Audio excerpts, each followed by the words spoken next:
So, dear children, welcome back again. In this video, we are going to study about the reproduction from other parts. How can the other parts of the plant will help in the reproduction? This process is also called as a vegetative reproduction or vegetative propagation. So, let us study the definition of the vegetative propagation. The type of reproduction in which new plants arise from vegetative parts of the plant is called as vegetative propagations. Means what? Here the other parts of the plants like the stem, the leaves and the roots will help in the reproduction of the plants. In this type of reproduction, new plants arise from pre-existing part of the plant. The example of can be as stem in rose, sugarcane, potato and ginger, leaves in bryophyllum, roots in sweet potato and dahlia. So here I have given the examples. See here the bryophyllum. Here the leaves of the plants will help in the reproduction of the plant. The second one is rose. Here the reproduction from stem. It is an example for reproduction from stem. The stem of the rose plant will help in the reproduction. The third one is also the reproduction from stem. It is potato and ginger. Ginger is also a stem. See here children, a potato and ginger are stem, not the roots. So here is a types of vegetative reproduction. There are different types of vegetative reproduction or vegetative propagation. So first one is the reproduction from stem, reproduction from roots and reproduction from leaves.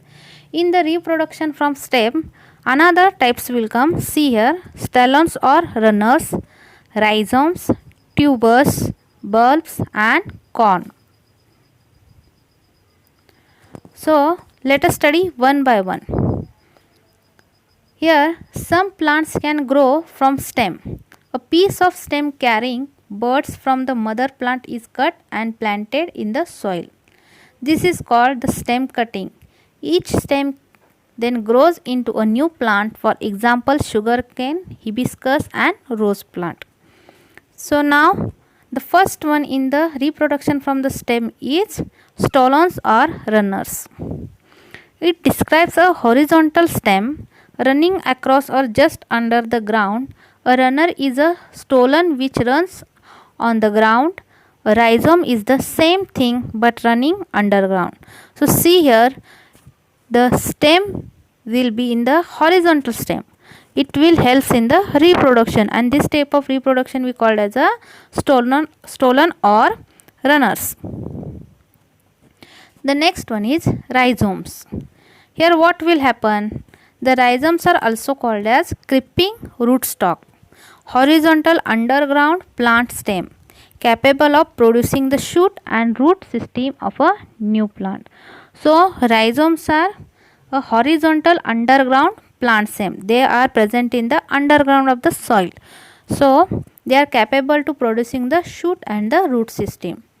The next one is a tuber. See here, the reproduction is in potato is also called as a tubers. The tuber means what? The tuber specialized storage stem of certain seed plants. Tubers are usually short and thickened and typically grow below the soil.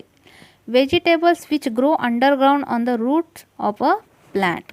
So see here, the best example of the tubers is a potato.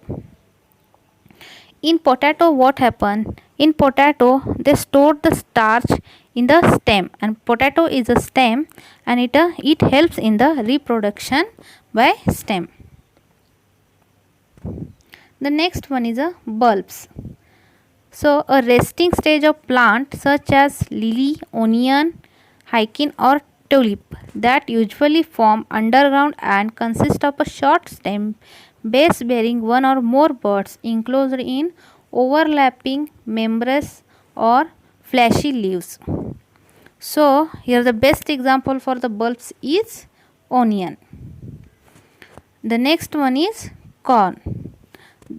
A corn bulbotuber or bulbotuber is a short vertical swollen underground plant stem that serves as a storage organ that some plants use to survive winter or other advanced conditions such as summer, drought and heat. So these are all the types of the reproduction from the stem. In next video we will study about reproduction from roots and reproduction from leaves and spores. So till then, be safe. Thank you.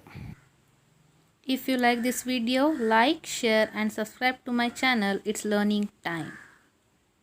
Thank you.